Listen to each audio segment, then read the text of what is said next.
Bienvenue sur QSN Talks, le rendez-vous des réseaux sociaux et de l'e-réputation. Les réseaux sociaux, on les connaît ou on en a entendu parler.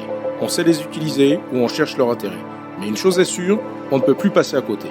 Experts ou débutants, particuliers ou professionnels, les pratiques et les enjeux sont multiples. Vous voulez comprendre, apprendre ou vous perfectionner ? Alors abonnez-vous à ce podcast. Je suis Frédéric Foscani, spécialiste des réseaux sociaux et de l'e-réputation, consultant, formateur et conférencier. Je vous propose ici des astuces, des news, des analyses, des conseils et les dernières tendances.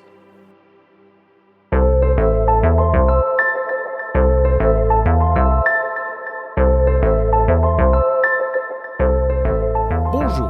Aujourd'hui dans QSN Talk, je vais vous parler de Kick, une nouvelle plateforme qui ambitionne de concurrencer Twitch. Elle pourrait redéfinir le paysage du streaming et influencer la manière dont les contenus sont consommés sur les réseaux sociaux. Depuis 2011, Twitch s'est imposé comme le leader incontesté du streaming, devenant la plateforme de prédilection des gamers et des créateurs de contenu. Cependant, en décembre 2022, un nouveau venu nommé Kick a fait son apparition, suscitant l'intérêt et la curiosité de la communauté du streaming. Créé en 2011 comme un spin-off de Justin TV, Twitch a rapidement gagné en popularité, attirant des millions d'utilisateurs grâce à son interface conviviale et ses fonctionnalités innovantes. En 2014, Amazon a acquis Twitch, renforçant sa position sur le marché. Avec des événements marquants comme des partenariats avec des géants du jeu vidéo et les TwitchCon, des événements en direct qui réunissent des communautés de créateurs de contenu, leurs fans et des spectateurs, Twitch a solidifié sa position de leader malgré des concurrents de plus en plus puissants comme Facebook Gaming et YouTube Gaming.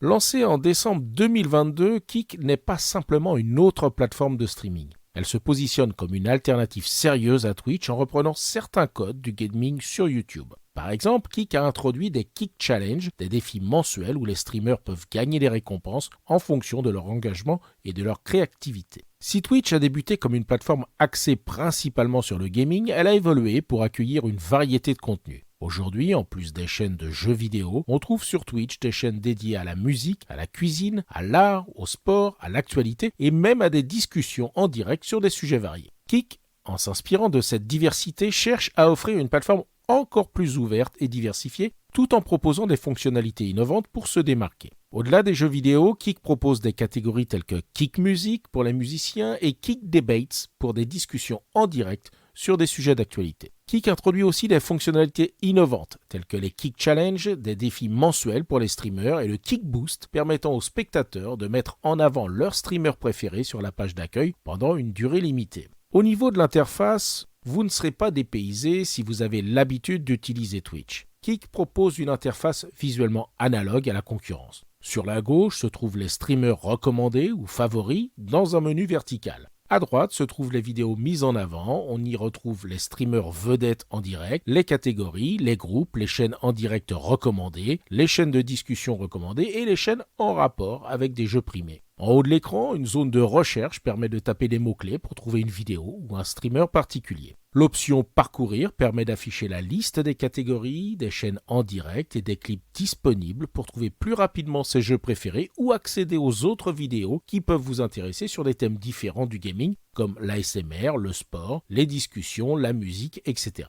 Mais là où Kick se démarque vraiment, c'est dans sa structure de revenus. Si les prix des abonnements sont les mêmes avec 3 paliers dont un premier sous les $5, la répartition, elle, est nettement à l'avantage du streamer. Contrairement à Twitch, qui prend une commission importante sur les dons et les abonnements, qui est généralement de l'ordre de 50%, Kick reverse 95% des revenus aux streamers. L'arrivée de Kick sur le marché du streaming vidéo pourrait avoir des répercussions bien au-delà de ce secteur. En effet, si Kick parvient à imposer un modèle de rémunération plus avantageux pour les créateurs de contenu, cela pourrait inciter d'autres plateformes, y compris celles dédiées au streaming audio comme Spotify, à revoir leur modèle. À titre d'exemple, Spotify rémunère actuellement les artistes à hauteur de 0,0021 € par stream, ce qui signifie qu'1 million de streams sur Spotify équivaut à environ 2144 € seulement. Si Kick parvient à instaurer un nouveau standard en matière de rémunération, des plateformes comme Spotify pourraient être contraintes de revoir leur modèle pour rester compétitives, ce qui serait de bon augure pour les artistes qui aujourd'hui ne peuvent compter sur le streaming comme une véritable source de revenus, à l'exception de quelques mégastars. La réponse des streamers à l'arrivée de Kick a été majoritairement positive. Des streamers influents ont déjà migré vers Kick.